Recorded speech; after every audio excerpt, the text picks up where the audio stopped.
Assalamualaikum warahmatullahi wabarakatuh.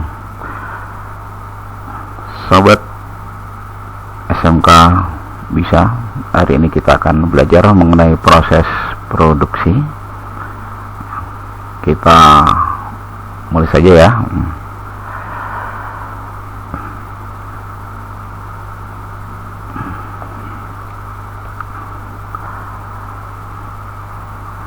Baik, kita belajar kali ini tujuan kita adalah untuk memahami proses produksi massal.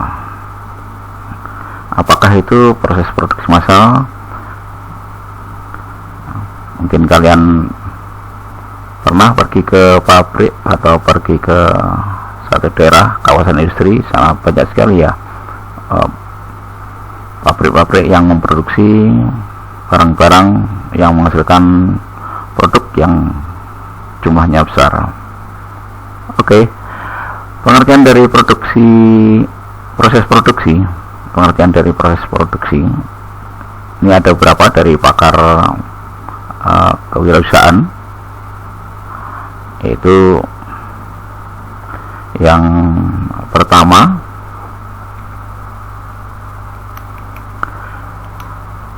proses produksi ini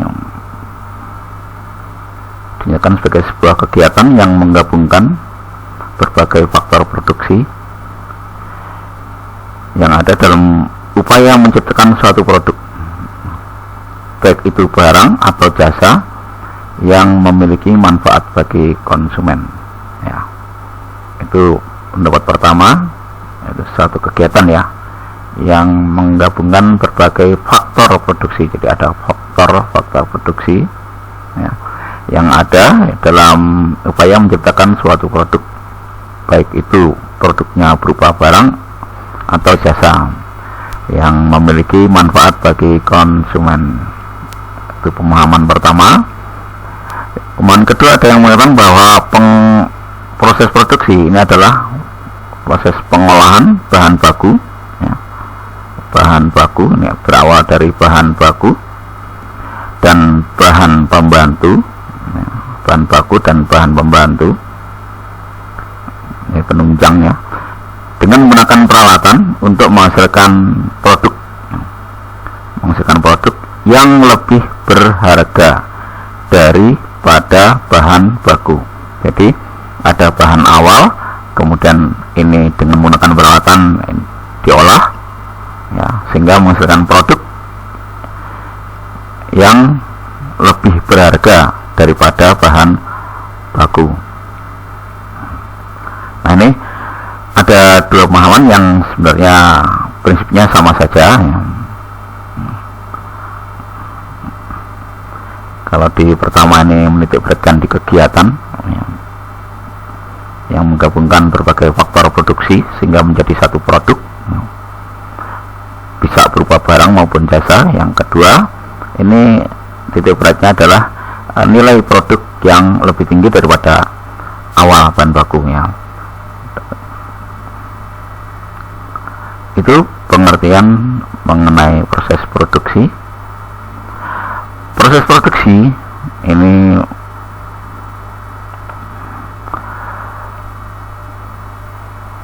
kalau kita lihat pada gambar sini ya, setiap proses produksi itu pasti ada masukan ya, ada input lah, kemudian input ini masuk ke dalam sebuah proses ya, sehingga menghasilkan outputnya. Outputnya ini bisa berupa produk ya, nah, inputnya. Nah, inputnya ini apa? Nah, inputnya ini berupa berbagai faktor produksi ya, mulai bahan baku, bahan bantu atau alat dan sebagainya gitu ya. Kemudian dia diolah dalam satu kegiatan yang memproses sehingga menghasilkan produk atau bahan yang bernilai lebih tinggi. Nah, ciri-cirinya adalah produknya, hasilnya adalah produk atau bahan yang bernilai lebih tinggi ya. Ini proses produksi. Nah, secara keseluruhan disebut sebagai proses produksi. Nah, apa saja tahapan proses produksi?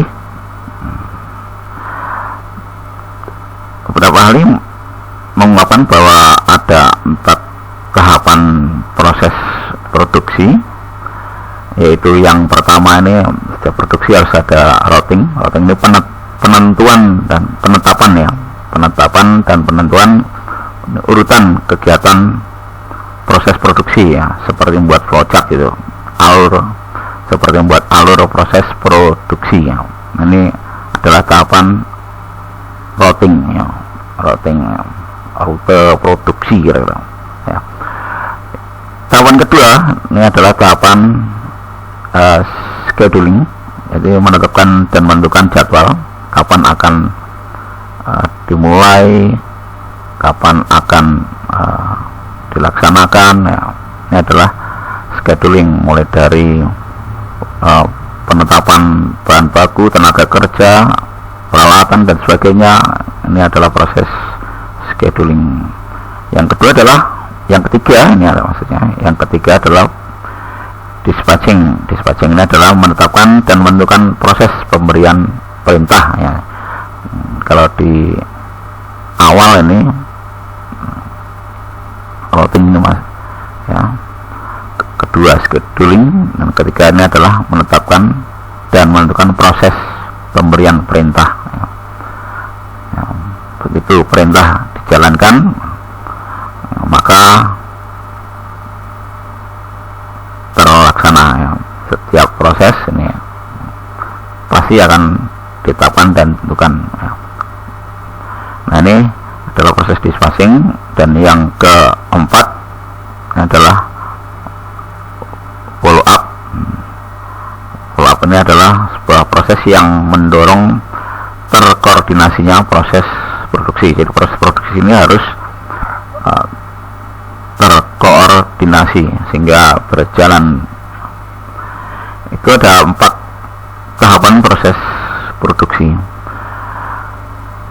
Karakteristik proses produksi sendiri ini ada beberapa macam ya. Ada berdasarkan proses ya, ada berdasarkan sifat dan berdasarkan jangka waktu ya. Kalau berdasarkan proses ini ada produksi langsung ya, dan ada produksi yang tidak langsung ya. Ada produksi langsung, ada produksi tidak langsung ya. Ini berdasarkan prosesnya ya. Kemudian berdasarkan sifatnya ini ada dibagi 4 ya, ada proses ekstraktif, ada proses analitik, ada proses fabrikasi, dan proses sintetik. Jadi ada 4 ya, nah, 2 gitu. Dan berdasarkan jangka waktu ini ada proses produksi ya, ada produksi yang terus menerus ya. Ada juga proses produksi yang terputus atau ada selang waktu ya. Nah, apa itu proses produksi? Maksudnya apa yang dimaksud dengan proses produksi langsung?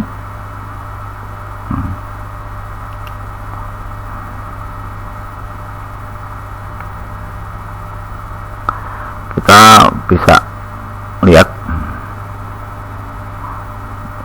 produksi langsung ini adalah produksi dengan kegiatan yang mencakup produksi primer ataupun produksi sekunder ya. Produksi primer atau produksi sekunder. Nah, produksi primer itu adalah kegiatan produksi yang diambil langsung dari alam, misalkan di pertanian, perikanan, dan lain-lainnya ya. Itu disebut sebagai produksi primer. Pabrik teh ya, mungkin ada pabrik batu bara, ada nelayan yang pabrik yang mengolah ikan ya, mungkin. Nah, ini disebut sebagai produksi primer ya. Kemudian ada produksi sekunder. Nah, produksi sekunder adalah contohnya adalah ini adalah proses produksi dengan menambahkan lebih banyak nilai pada item yang ada ya. Jadi misalkan ini membuat rumah nih dari bahan kayu gitu, atau dari bahan baja untuk membuat jembatan. Jadi itu diolah awalnya dari baja, buat besi untuk dirangkai menjadi jembatan, masih sama-sama besinya. Nah, ini berarti menjadi produksi sekunder. Nah,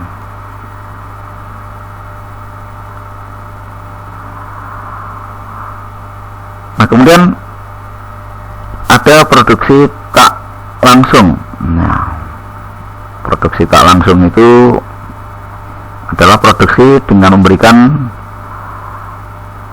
hasil dari keahlian ya.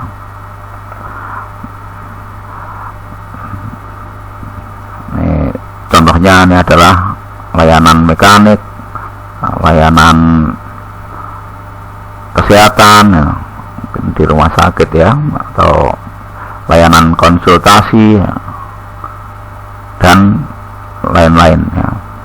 Nah, yang banyak adalah pelayanan atau bidang jasa ya, dari keahlian ya. Nanti kalau untuk yang ya, mekanik ya, misalkan ya, contohnya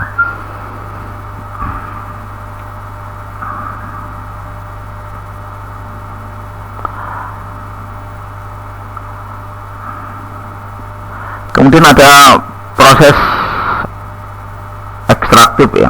Jadi kalau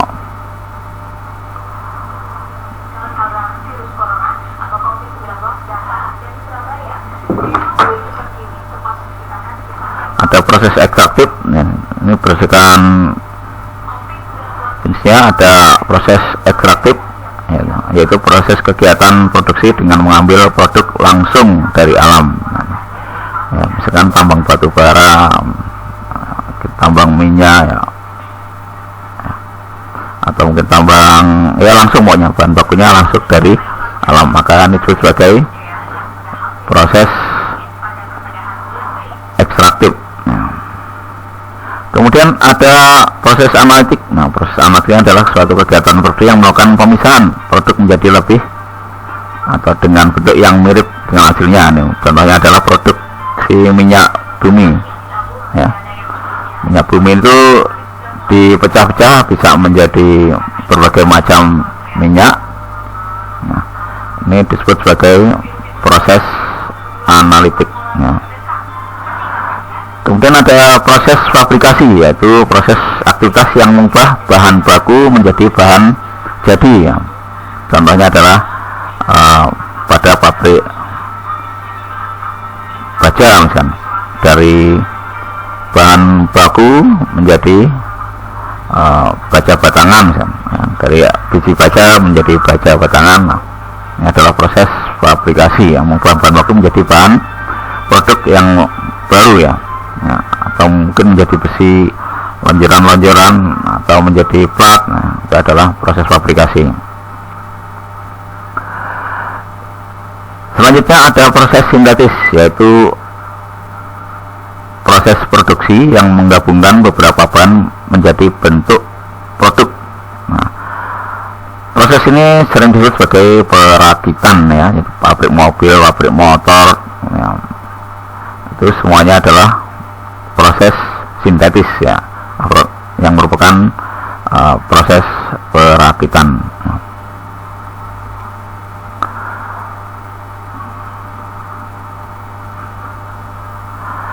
Berdasarkan waktunya, ini ada dua macam ya, ada produksi, proses produksi yang terus menerus ya, ini sepanjang tahun biasanya akan dilaksanakan. Ini adalah proses produksi yang terus menerus ya. Nah, proses ini umumnya skalanya besar dan tidak terpengaruh oleh waktu dan musim ya. Dia memproduksi terus menerus ya, tidak pernah berhenti ya. Salah satu cirinya biasanya pegawainya ini dilaksanakan secara shift gitu, pekerjaannya satu hari dibagi tiga shift dan berlangsung sepanjang tahun ya.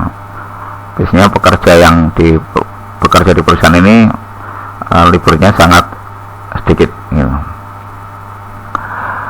Kemudian ada produksi yang terputus-putus, yaitu produksi yang kegiatannya dilakukan sewaktu-waktu, tergantung pada musim atau pesanan ya.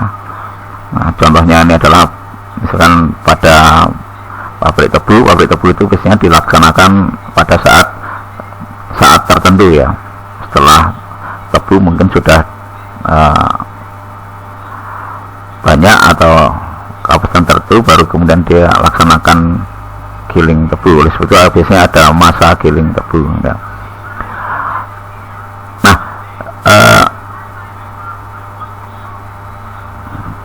demikian tadi proses produksi massal yang prosesnya ini berbagai macam cara yang menghasilkan satu produk yang dalam jumlah besar ya.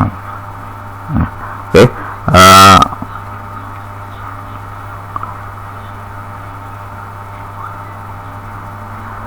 kurang lebihnya saya mohon maaf. Sampai di sini, kita akan sambung lagi di lain waktu. Assalamualaikum warahmatullahi wabarakatuh.